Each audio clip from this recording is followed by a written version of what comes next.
بسم اللہ الرحمن الرحیم۔ السلام علیکم۔ ایک خاتون کا بیٹا طویل عرصے گھر سے غائب رہا۔ ایک دن وہ کھانا کھانے کے لیے بیٹھی، ابھی وہ لقمہ توڑ کر منہ میں ڈالنے ہی والی تھی کہ ایک فقیر نے دروازے پر کھڑے ہو کر صدا لگائی۔ اس خاتون نے منہ میں جانے والا نوالا وہیں روک کر لقمہ سمیت پوری روٹی فقیر کو دے دی اور خود بھوکی رہی۔ اسے اپنے بیٹے کی بڑی فکر لگی رہتی، وہ ہمیشہ اس کی واپسی کی دعائیں کرتی۔ اس بات کو ابھی چند ہی دن گزرے تھے کہ ایک دن اس کا بیٹا صحیح سلامت گھر لوٹ آیا اور پھر ایک دن ماں کو راستے کی سختیوں سے آگاہ کیا۔ اس نے کہا کہ سب سے حیرت انگیز واقعہ مجھے یہ پیش آیا کہ میں فلاں وقت فلاں شہر کے گھنے جنگل میں جا رہا تھا کہ ایک دم سامنے سے شیر نمودار ہوا۔ میرا گدھا وہیں رک گیا اور مجھے پھینک کر پیچھے کی جانب دوڑا۔ شیر نے اپنے پنجے میری پیوند شدہ قمیص میں کاٹ دیے، تاہم مجھے کوئی خراش تک نہیں آئی، البتہ میرے ہوش اڑ گئے۔ وہ مجھے گھسیٹتا ہوا درختوں کے جھنڈ میں لے آیا، عین اسی وقت جب وہ میرے سینے پر پنجے رکھ کر چیر پھاڑ کرنے ہی والا تھا کہ ایک عظیم الخلقت آدمی نمودار ہوا۔ اس کا چہرہ روشن اور کپڑے سفید تھے۔ اس نے شیر کو گردن سے پکڑا اور اٹھا کر زمین پر پٹک دیا اور کہا، اٹھ اے کتے، لقمے کے بدلے لقمہ۔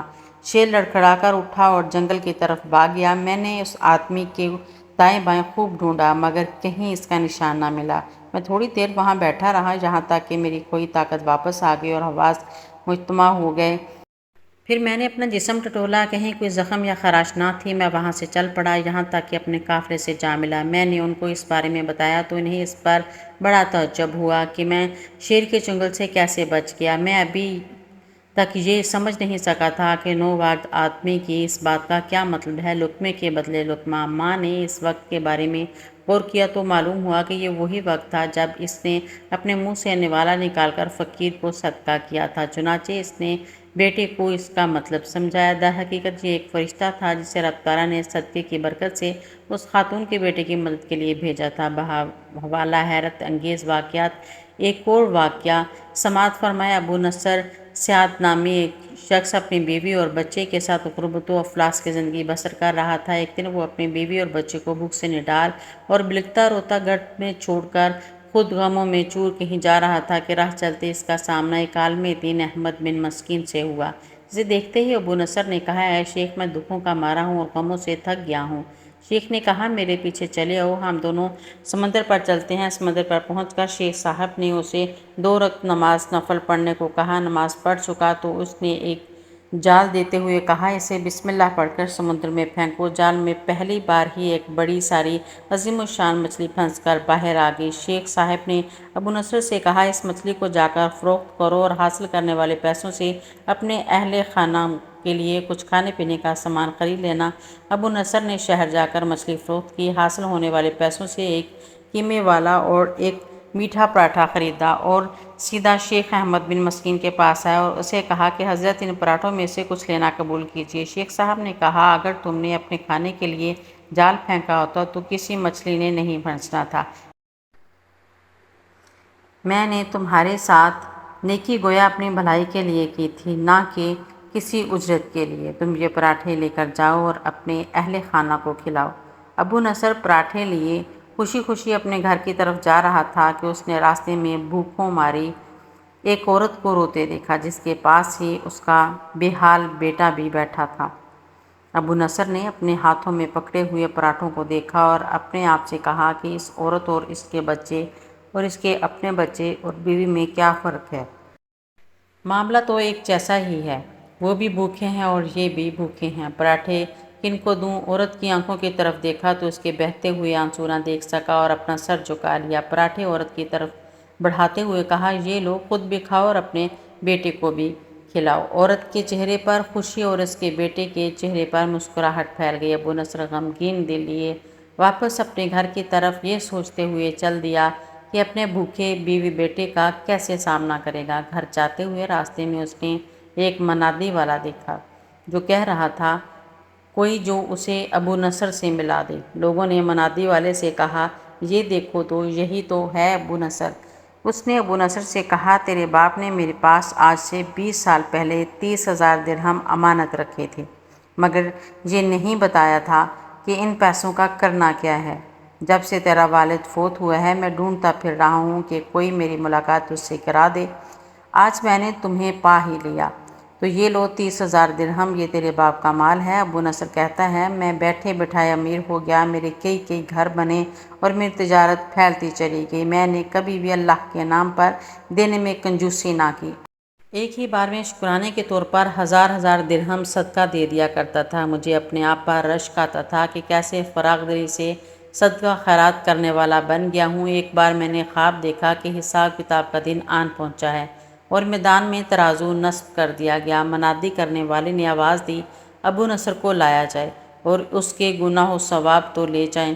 کہتا ہے پلڑے میں ایک طرف میری نیکیاں اور دوسری طرف میرے گناہ رکھے تھے تو گناہوں کا پلڑا بھاری تھا۔ میں نے پوچھا آخر کہاں گئے ہیں میرے صدقات جو میں نے اللہ کی راہ میں دیتا رہا تھا؟ تولنے والوں نے میرے صدقات نیکیوں کے پلڑے میں رکھ دیے۔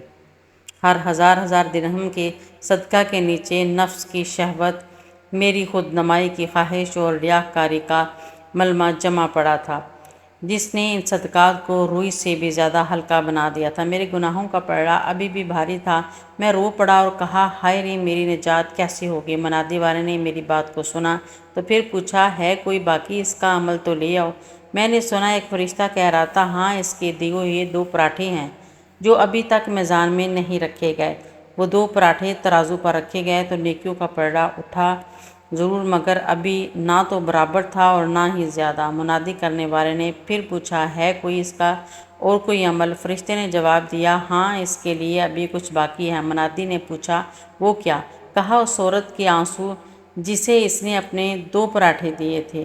عورت کے آنسو نیکیوں کے پلڑے میں ڈالے گئے جن کے پہاڑ جیسے وزن نے ترازو کی نیکیوں والے پلڑے کو گناہوں کے پلڑے کے برابر لا کھڑا کر دیا۔ ابو نصر کہتا ہے میرا دل خوش ہوا کہ اب نجات ہو جائے گی۔ منادی والے نے پوچھا ہے کوئی کچھ اور باقی عمل اس کا ہے؟ فرشتے نے کہا ہاں ابھی اس بچے کی مسکراہٹ کو پلڑے میں رکھنا باقی ہے جو پراٹھا لیتے ہوئے اس کے چہرے پر آئی تھی۔ مسکراہٹ کیا پلڑے میں رکھی گئی، نیکیوں والا پلڑا بھاری سے بھاری ہوتا چلا گیا۔ منادی کرنے والا بول اٹھا یہ شخص نجات پا گیا ہے۔ ابو نصر کہتا ہے میری نیند سے آنکھ کھل گئی اور میں نے اپنے آپ سے کہا اے ابو نصر آج تجھے تیرے بڑے صدقوں نے نہیں بلکہ آج تجھے تیری 2 روٹیوں نے بچا لیا۔ حضرت عبداللہ بن عمرو بن عاص رضی اللہ عنہما سے روایت ہے کہ میں نے رسول اللہ صلی اللہ علیہ وسلم کو یہ ارشاد فرماتے ہوئے سنا قیامت کے دن اللہ تعالیٰ میری امت میں سے ایک شخص کو منتخب فرما کر ساری مخلوق کے روبرو بلائیں گے اور اس کے سامنے اعمال کے 99 دفاتر کھولیں گے۔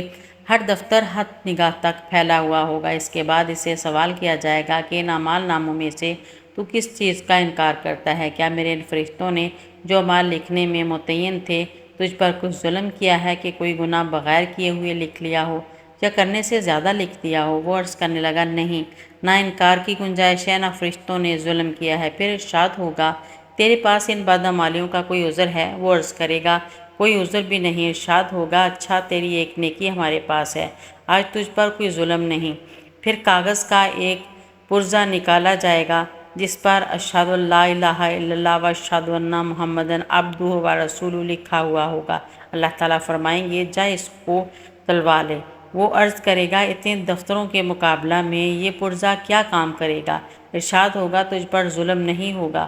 پھر ان سب دفتروں کو ایک پلڑے میں رکھ دیا جائے گا اور وہ کاغذ کا پرزہ دوسرے پلڑے میں، تو اس پرزے کے وزن کے مقابلہ میں دفتروں والا پلڑا اڑنے لگے گا۔ سچی بات یہ ہے کہ اللہ تعالیٰ کے نام کے مقابلے میں کوئی چیز وزن ہی نہیں رکھتی۔ پنجاب کے شہر گجرانوالہ میں ایک حکیم صاحب ہوا کرتے تھے جن کا مطلب ایک پرانی سی عمارت میں ہوتا تھا۔ حکیم صاحب روزانہ صبح کھانے سے قبل بیوی کو کہتے کہ جو کچھ آج کے دن کے لیے تم کو درکار ہے ایک چٹ پر لکھ کر دے دو۔ بیوی لکھ کر دے دیتی۔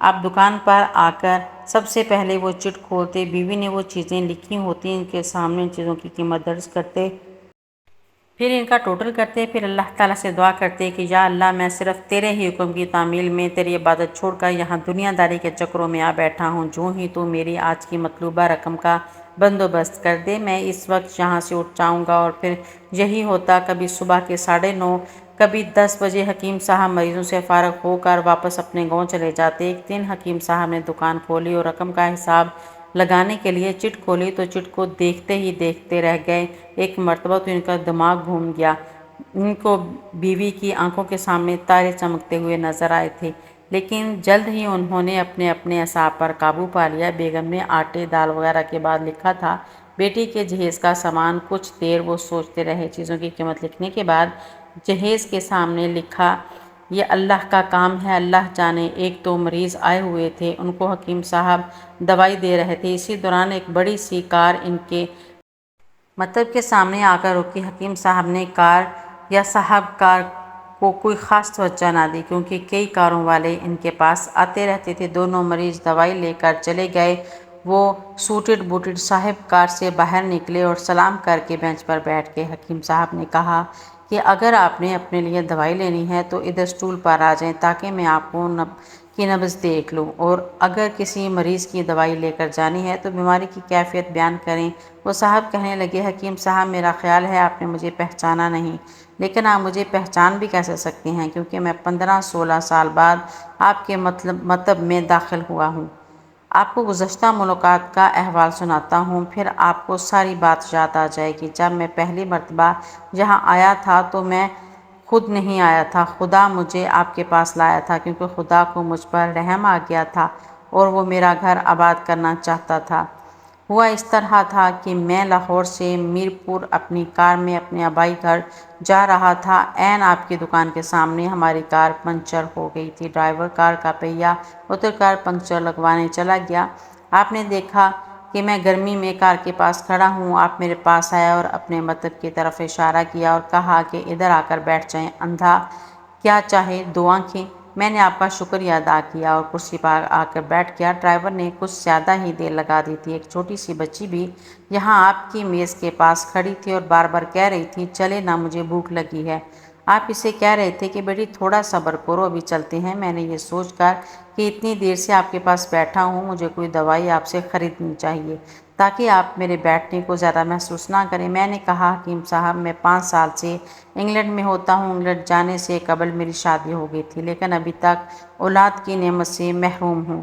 یہاں بھی بہت علاج کیا اور وہاں انگلینڈ میں بھی، لیکن ابھی قسمت میں مایوسی کے سوا اور کچھ نہیں تھا۔ آپ نے کہا، میرے بھائی توبہ استغفار پڑھو، خدا را اپنے خدا سے مایوس نہ ہو، یاد رکھو اس کے خزانے میں کسی شے کی کمی نہیں۔ اولاد، مال و اسباب اور غم خوشی، زندگی موت، ہر چیز اسی کے ہاتھ میں ہے۔ کسی حکیم یا ڈاکٹر کے ہاتھ میں شفا نہیں ہوتی اور نہ ہی کسی دوا میں شفا ہوتی ہے۔ شفا اگر ہونی ہے تو اللہ کے حکم سے ہی ہونی ہے۔ اولاد دینی ہے تو اسی نے دینی ہے۔ مجھے یاد ہے آپ نے باتیں کرتے جا رہے تھے اور ساتھ ساتھ پوڑیاں بنا رہے تھے۔ تمام دوائیاں اپنے 2 حصوں میں تقسیم کر کے 2 لفافوں میں ڈالیں۔ پھر مجھ سے کہا کہ آپ کا نام کیا ہے؟ میں نے بتایا، میرا نام محمد علی ہے۔ آپ نے ایک لفافہ پر محمد علی اور دوسرے پر بیگم محمد علی لکھا، پھر دونوں لفافے ایک بڑے لفافہ میں ڈال کر دوائی استعمال کرنے کا طریقہ بتایا۔ میں نے بے دلی سے دوائی لے لی، کیونکہ میں تو صرف کچھ رقم آپ کو دینا چاہتا تھا، لیکن جب دوائی لینے کے بعد میں نے پوچھا کتنے پیسے، آپ نے کہا بس ٹھیک ہے۔ میں نے زیادہ زور ڈالا تو آپ نے کہا کہ آج کا کھاتا بند ہو گیا ہے۔ میں نے کہا، مجھے آپ کی بات سمجھ نہیں آئی۔ اسی دوران وہاں ایک اور آدمی آ چکا تھا۔ اس نے مجھے بتایا کہ کھاتا بند ہونے کا مطلب یہ ہے کہ آج کے گھریلو اخراجات کے لیے جتنی رقم حکیم صاحب نے اللہ سے مانگی تھی وہ اللہ نے دے دی ہے، مزید رقم وہ نہیں لے سکتے۔ میں کچھ حیران ہوا اور کچھ دل میں شرمندہ ہوا کہ میرے کتنے گھٹیا خیالات تھے اور یہ سادہ سا حکیم کتنا عظیم انسان ہے۔ میں نے جب گھر جا کر بیوی کو دوائیاں دکھائیں اور ساری بات بتائی تو بے اختیار اس کے منہ سے نکلا، وہ انسان نہیں، کوئی فرشتہ ہے، اور اس کی دی ہوئی ادویات ہمارے من کی مراد پوری کرنے کا باعث بنے گی۔ حکیم صاحب آج میرے گھر میں 3 پھول اپنی بہار دکھا رہی ہیں۔ ہم میاں بیوی ہر وقت آپ کے لیے دعائیں کرتے رہتے ہیں۔ جب بھی پاکستان چھٹی آیا، کار ادھر روکی لیکن دکان کو بند پایا۔ میں کل دوپہر بھی آیا تھا، آپ کا مکتب بند تھا۔ ایک آدمی پاس ہی کھڑا ہوا تھا، اس نے کہا کہ اگر آپ کو حکیم صاحب سے ملنا ہے تو آپ صبح 9 بجے لازماً پہنچ جائیں، ورنہ ان کے ملنے کی کوئی گارنٹی نہیں ہے، اس لیے میں آج سویرے سویرے آپ کے پاس آ گیا ہوں۔ محمد علی نے کہا کہ جب 15 سال قبل میں نے یہاں آپ کے مکتب میں آپ کی چھوٹی سی بیٹی دیکھی تھی تو میں نے بتایا تھا کہ اس کو دیکھ کر مجھے اپنی بھانجی یاد آ رہی ہے۔ حکیم صاحب، ہمارا سارا خاندان انگلینڈ سیٹل ہو چکا ہے، صرف ہماری ایک بیوہ بہن اپنی بیٹی کے ساتھ پاکستان میں رہتی ہے۔ ہماری بھانجی کی شادی اس ماہ کی 21 تاریخ کو ہونا تھی۔ اس بھانجی کی شادی کا سارا خرچ میں نے اپنے ذمہ لیا تھا۔ 10 دن قبل اسی کار میں اسے میں نے لاہور اپنے رشتہ داروں کے پاس بھیجا کہ شادی کے لیے اپنی مرضی سے جو چیز چاہے خرید لے۔ اسے لاہور جاتے ہی بخار ہو گیا، لیکن اس نے کسی کو نہ بتایا۔ بخار کی گولیاں ڈسپرین وغیرہ کھاتی اور بازار میں پھرتی رہی۔ بازار میں چلتے پھرتے اچانک بے ہوش ہو کر گری۔ وہاں سے اسے اسپتال لے گئے۔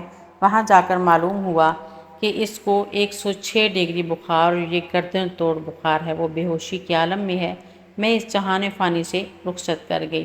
اس کے فوت ہوتے ہی نہ جانے کیوں مجھے اور میری بیوی کو آپ کی بیٹی کا خیال آیا۔